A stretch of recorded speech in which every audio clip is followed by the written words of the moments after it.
Bismillahirrahmanirrahim. Assalamualaikum warahmatullahi wabarakatuh. Selamat pagi sahabat Petis. Kembali lagi di channel YouTube Petis Care Malang dengan saya Nurse Arif. Untuk kesempatan pagi ini kita akan membahas sebuah kasus yang sering terjadi di rumah sakit ataupun home care ataupun di rumah ya teman-teman ya. Apakah kasus itu tidak lain untuk dilakukan adalah dekubitus atau pressure injury. Nah, apa sih teman-teman pressure injury itu? Pressure injury itu ada luka yang terlokalisir di satu tempat biasanya. Itu karena jaringannya itu sudah menipis karena tekanan tadi yang berakibat lukanya itu terbuka. Bisa sampai berupa rongga, bisa lapisan kulit yang atas itu terkelupas, bisa seperti kulitnya menghitam juga. Seperti itu ya teman-teman ya. Untuk kasusnya karena di Petis kita perawatan luka, kita juga melakukan perawatan luka dekubitus. Dan saat ini kasus ini sedang berjalan dan saya rawat teman-teman ya. Kasusnya seperti apa? Seperti yang di atas. Dari kasus itu kita bisa lihat teman-teman ya. Ini ada Nyonya M, usianya udah 80 tahun ya teman-teman. Dia bed rest total sudah 3 sampai 4 bulanan. Nah, di situ lukanya yang pada tanggal 23 Desember teman-teman, itu terdapat luka warna kuning 70%, 30%-nya berwarna merah, terdapat purulan atau pus atau nanah ketika ditekan karena ada interminingnya di daerah sakrumnya yang atas itu ketika ditekan itu keluar cairan nanahnya. Itu undermining mungkin 2 sampai 3 cm setelah ditekan keluar. Nah, gimana teman-teman cara merawatnya kalau di Petis Care? Ya, kita ikutin dulu teman-teman untuk perawatan untuk yang hari pertama.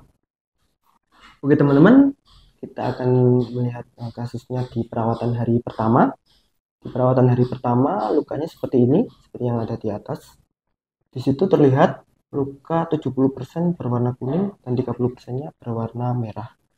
Masih ada undermining di daerah sakrum yang dekat anus. Di situ kalau ditekan dia akan mengeluarkan purulan atau pus atau nanah, nggak banyak tapi tetap ada baunya teman-teman ya.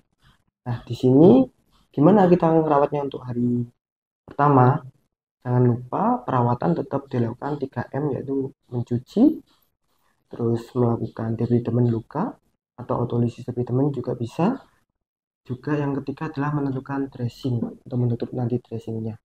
Untuk yang pertama kita cuci terlebih dahulu ya teman-teman. Cucinya bisa dengan cairan MS yang dimasukkan ke wadah semprot, disemprotkan ke semua lapang luka, terus bisa dikasih kasa untuk ditunggu beberapa menit, setelah itu dilepas.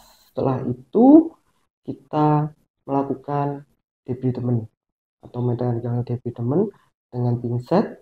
Kita bersihkan pus nanah atau yang berwarna kuning seperti itu teman-teman, itu kita bersihkan pelan-pelan, jangan sampai melukai atau membuat luka yang baru. Jadi kita benar-benar harus hati-hati untuk melakukan mechanical debridement-nya seperti itu ya teman-teman. Setelah kita melakukan mechanical debridement, kita observasi lagi teman-teman, apakah masih ada, kita tekan kiri kanan masih ada apa cairan pus atau nanahnya. Kalau sudah tidak ada, kita bisa siapkan dressingnya. Kalau seperti ini lukanya teman-teman, apa teman-teman dressingnya? Baik, kalau masih belum tahu, kita lakukan untuk penutup dressingnya teman-teman ya. Kalau seperti ini di Petis Care Malang biasanya memakai yang pertama pasti ada cairan metcovacin teman-teman yang green dicampur dengan iodosop. Kenapa teman-teman? Karena masih terdapat infeksi pada lukanya tersebut. Ketika nanti dimixkan metco dan iodosop dengan harapan mengautolisis debridement luka atau pus atau yang warna kuning, dia bisa luntur teman-teman. Nah, seperti itu teman-teman. Terus itu untuk primernya. Terus untuk underminingnya, Jangan lupa teman-teman, tetap kita pakai alginate silver atau yang AG, yang warna abu-abu teman-teman. Itu dimasukkan, dipotong bagiannya, dimasukkan di underminingnya teman-teman. Dimasukkan untuk mengedap perdarahan, juga bisa membantu untuk menyerap eksudat teman-teman, dan dapat menumbuhkan juga kulitnya yang dari dalam itu teman-teman ya. Terus setelah itu bisa ditambah foam untuk jaga-jaga, karena eksudatnya ketika tadi masih ada eksudatnya keluar, kita ditambahin dengan foam. Bisa setelah foam bisa dilakukan tambahan kasa, terus ditutup dengan pipa fix. Setelah itu bisa kita tambahkan transparan film ya teman-teman.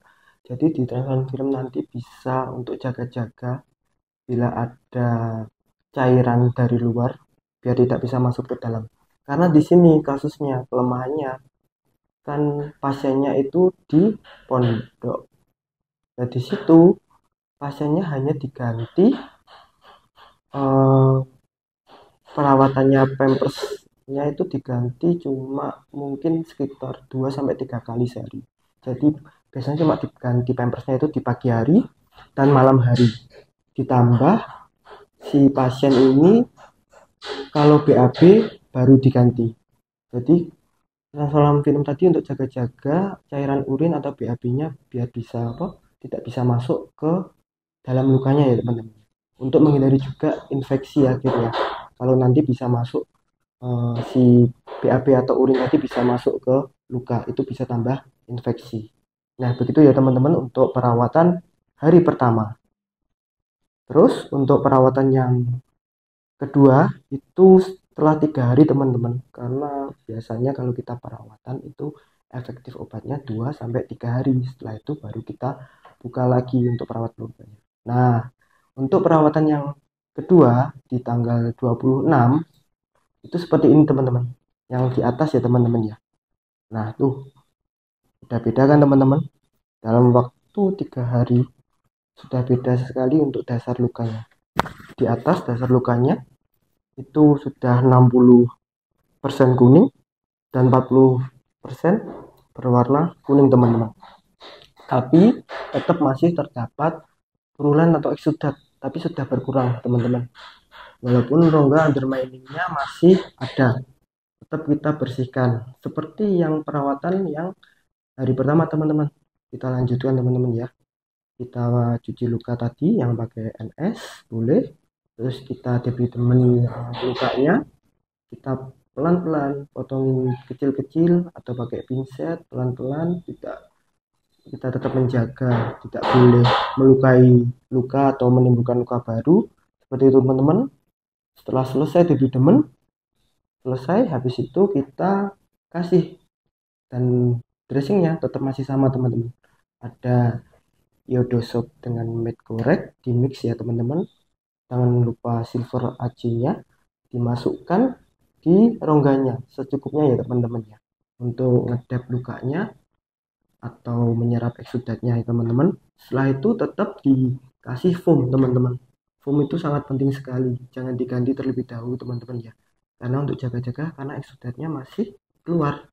Setelah itu kita bisa tambahin hipafik dan tetap kasih transparan film ya teman-teman ya. Dikasih transparan film biar tidak melebar atau meluber nanti lukanya yang dari dalam keluar, atau eksudat yang dari luar seperti urin, seperti BAB itu masuk ke dalam. Itu benar-benar harus dijaga, karena kita luka itu teman-teman, yang dijaga itu adalah kelembapannya kan teman-teman. Sudah tahu kan teman-teman tentang kelembapan apa lukanya. Yang kita cari itu kelembapan luka. Kalau luka kita waktu kita buka itu basah, ya gimana kita menurunkan basahnya biar tetap lembab. Kalau luka itu kering, terlalu kering, ya kita gimana caranya untuk bisa menaikkan kelembapannya biar tetap ke moist atau lembab tadi teman-teman. Nanti hasilnya pasti lebih bagus. Oke teman-teman, seperti itu ya untuk perawatan yang kedua. Terus perawatan yang ketiga, kita lihat teman-teman. Setelah perawatan yang ketiga itu di tanggal 28 Desember 2024. Kita lihat teman-teman di atas. Wow, amazing. Cepat sekali kan teman-teman. untuk perawatan yang hari ketiga pada tanggal 28 itu sudah luka dasarnya hampir 70% warna merah teman-teman, dan 30%-nya udah warna kuning. Itu cepat sekali. Di sini kelebihannya untuk Nyonya M ini, dia itu ditempatkan di ruang isolasi khusus teman-teman. Jadi di situ udah ada kasur dekupnya atau kasur angin. Jadi di situ lukanya itu cepat. Salah satu faktor mempercepat penyembuhan lukanya adalah itu tadi teman-teman, ada kasur angin, ditempatkan di kasur anginnya.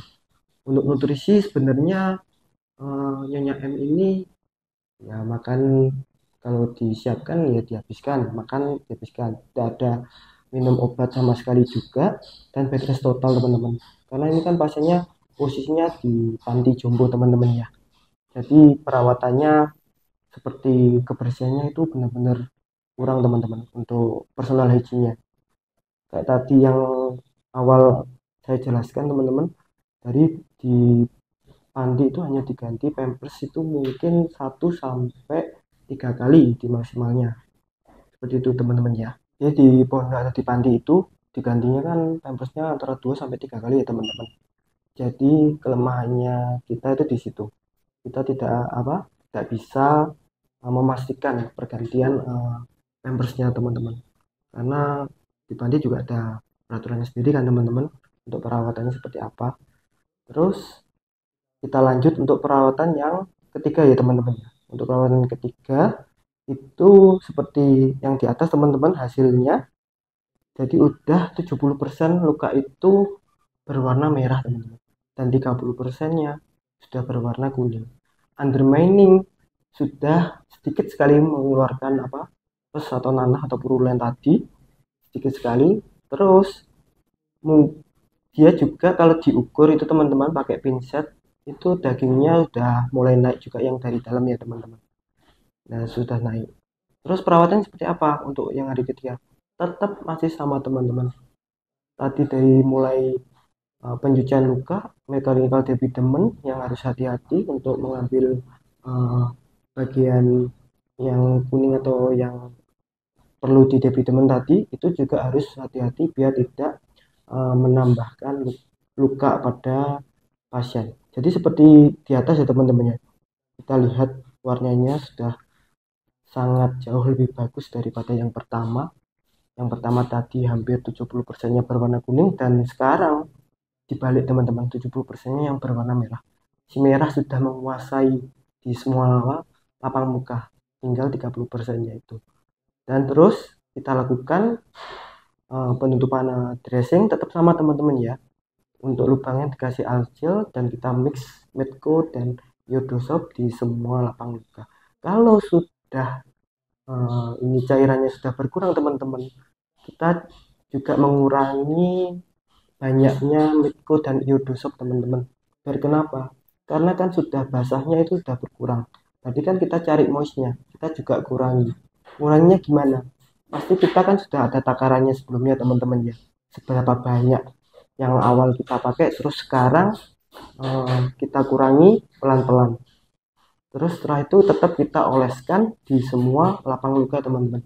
Setelah lapang luka itu dioleskan, tetap kita tempelkan dengan foam yang berlanjut dengan hipafik dan transparan film, tetap kita jaga. Kita sebenarnya boleh edukasi teman-teman kalau perawatan nanti di rumah sakit atau di rumah untuk pergantian pampers. Jadi di sini kita itu benar-benar mempertahankan dressingnya teman-teman. Kalau kayak di kasus ini, kita itu kewalahannya pada pergantian pampers yang mengakibatkan luka itu atau dressingnya itu bisa cepat basah teman-teman. Jadi kalau nanti teman-teman merawat di home care atau di rumah, itu teman-teman edukasi tentang pergantian pampers ya teman-teman. Kalau bisa setiap 2-3 jam diganti pampersnya. Lebih baik ganti pampersnya daripada lukanya tambah basah. Mending kita tetap mempertahankan di dalam itu moist dan di luarnya tetap bisa kering dan bagus. Jadi kita hitungannya mengalahi untuk mengganti pampersnya untuk hasil lukanya lebih bagus lagi. Nah begitu ya teman-teman untuk perawatan yang ketiga. Terus untuk perawatan selanjutnya ke-4, 5, 6, 7 sampai nanti ke-8 bagaimana teman-teman? Stay tune di channel YouTube Pedicare Malang kalau pengen atau penasaran seperti apa hasil lukanya. Oke teman-teman, jangan lupa like, komen, subscribe, dan nyalakan tombol loncengnya untuk stay tune terus di channel Pedicare Malang. Oke teman-teman, terima kasih.